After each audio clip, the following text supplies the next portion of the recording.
ناظرین السلام علیکم، اردو پیارا چینل میں خوش آمدید۔ آج کا ہمارا جو موضوع ہے وہ ہے ناول آنگن کا فنی و فکری جائزہ۔ اگر ناول آنگن فکری لحاظ سے دیکھا جائے تو یہ ناول بنیادی طور پر سیاسی اور رومانی ناول ہے جس پر معاشرتی اور سماجی رنگ چڑھا ہوا ہے۔ اس ناول میں ناول نگار نے یعنی خدیجہ مستور نے زندگی کے تقریباً سبھی مسائل سمیٹنے کی کوشش کی ہے۔ یہ ناول ہندوستان کی نجی اور گھریلو زندگی سے لے کر دور غلامی کے لوگوں کی قومی حیثیت کا بھی احاطہ کرتا ہے۔ فکری حوالے سے یہ ناول گھریلو آنگنوں کے ساتھ ساتھ پورے ہندوستان کو ایک آنگن قرار دیا گیا ہے، اس لیے کہ مذکورہ ناول میں مسخر چاچا کا کردار رائے صاحب اور کسی حد تک ماموں کے گھریلو حالات کے ساتھ ساتھ پورے ہندوستان کی صورتحال کا نقشہ بہترین طریقے سے پیش کیا گیا ہے۔ ناول آنگن یہ ایک سیاسی ناول ہے۔ یہ ناول یعنی اس وقت کے جو حالات تھے وہ اس ناول کا موضوع ہے۔ ناول آنگن کا تانا بانا اس طرح تیار کیا گیا ہے کہ رومانیت کا عنصر بڑی حد تک ناول میں پایا جاتا ہے۔ تہمینہ آپا اور صفدر بائی کی محبت ناول کی فضا میں کوئی ڈکی چھپی بات نہیں۔ دونوں ایک دوسرے سے محبت کرتے ہیں، لیکن تہمینہ کی شادی اس کی مرضی کے خلاف جمیل بائی سے طے کر دی جاتی ہے، جس کا نتیجہ تہمینہ کی خودکشی کی صورت میں سامنے آتا ہے۔ اس طرح مصنفہ یعنی خدیجہ مستور نے یہ پیغام دینے کی کوشش کی ہے کہ رشتے جیسے مقدس اور نازک مسئلے کا فیصلہ کرتے وقت اولاد کی مرضی کا لحاظ رکھنا چاہیے۔ اس طرح قسم دیدی کا خاوند باغ کے ایک جلسے میں مارا جاتا ہے تو اس کے بعد اپنے خاوند کی جدائی کے صدمے میں وہ جس طرح مبتلا رہتی ہے، اسے پتہ چلتا ہے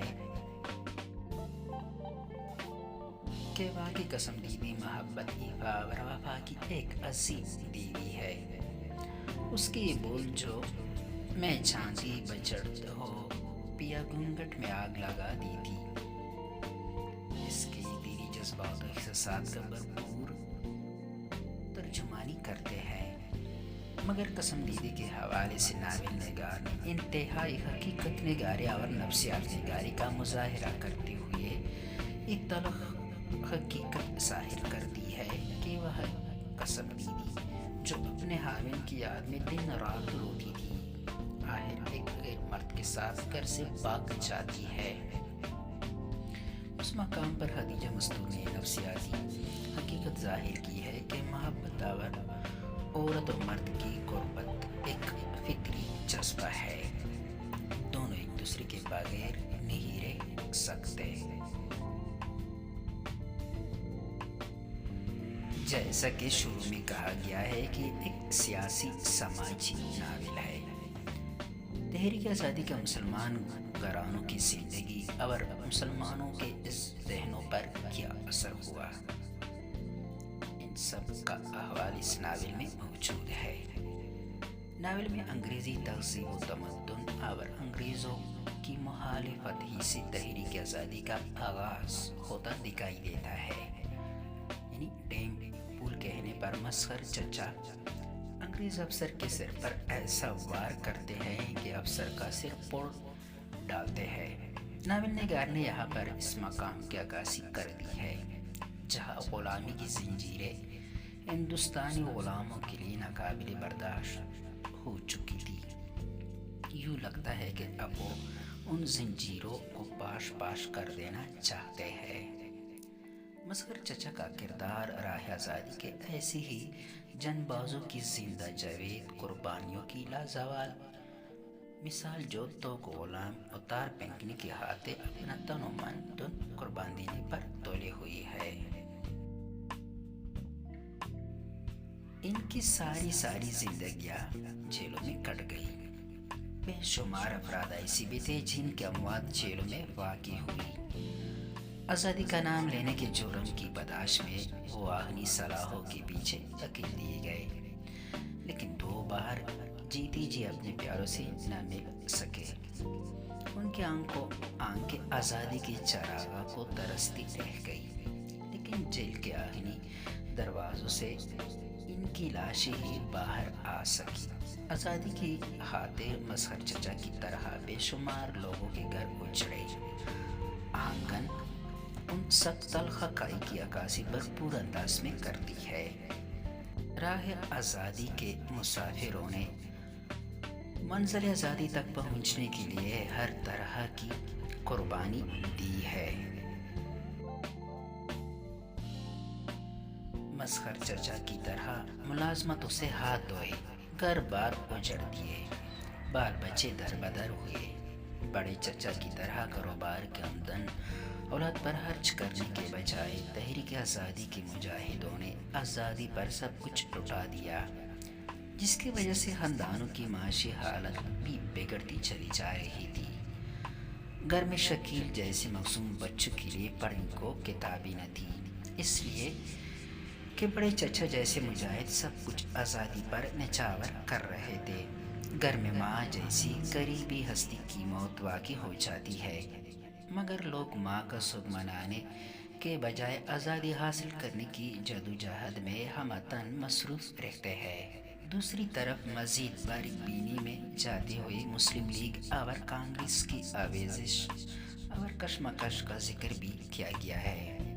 بڑے چچا مسلمان ہوتے بھی کانگریسی ہے اور اپنے گھر والوں خصوصاً چمی سے کافر چچا کا خطاب پاتے ہیں۔ یعنی ہندوستان کا ایک مسلمان گھرانہ 2 حصوں میں تقسیم ہو چکا ہے۔ جمیل کی لاہور آمد اور قراردادی پاکستان میں شرکت اس سیاسی حقیقت کی عکاسی کرتی ہے کہ ایک ہی خاندان کے قریبی رشتے مختلف سیاسی نظریات و تصورات رکھتے تھے۔ کوئی پاکستان بنا رہا ہے اور کوئی بڑے چچا کی صورت میں اس کی مخالفت کر رہا ہے۔ ناول کی فضا سے عدم تعاون کی تحریک اور خلافت کی ترجمانی بھی ہو رہی ہے۔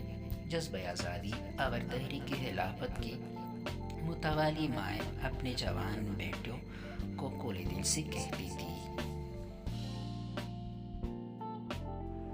کہ بوڑھی اماں کا تم غم نہ کرنا، جان بیٹا خلافت پہ دے دو۔ کانگریس اور مسلم لیگ کی حریفانہ کشمکش کے نتیجے میں ہندو مسلم کش فسادات بھی ہوتے رہتے ہیں۔ اگرچہ اس وقت ابھی آزادی کی منزل بھی دور تھی، لیکن راہ آزادی کے مسافر ہندو مسلم کی صورت میں پہلی ایک دوسرے کا خون بہا رہے تھے، جو کہ اپنی نوعیت کا ایک المیہ ہے۔ آخر تحریک آزادی اپنی منزل مقصود تک پہنچتی نظر آتی ہے۔ آزادی حاصل کرنے کے دنوں میں ہندوستان تقسیم ہو گیا، اور پھر ناول میں اس بھیانک دور کا بھی ذکر ہے جب پورے ہندوستان میں فسادات ہوتے ہیں، خون کی ندیاں بہتی ہے اور رشتہ داریاں جو ہے وہ ختم ہو جاتی ہے۔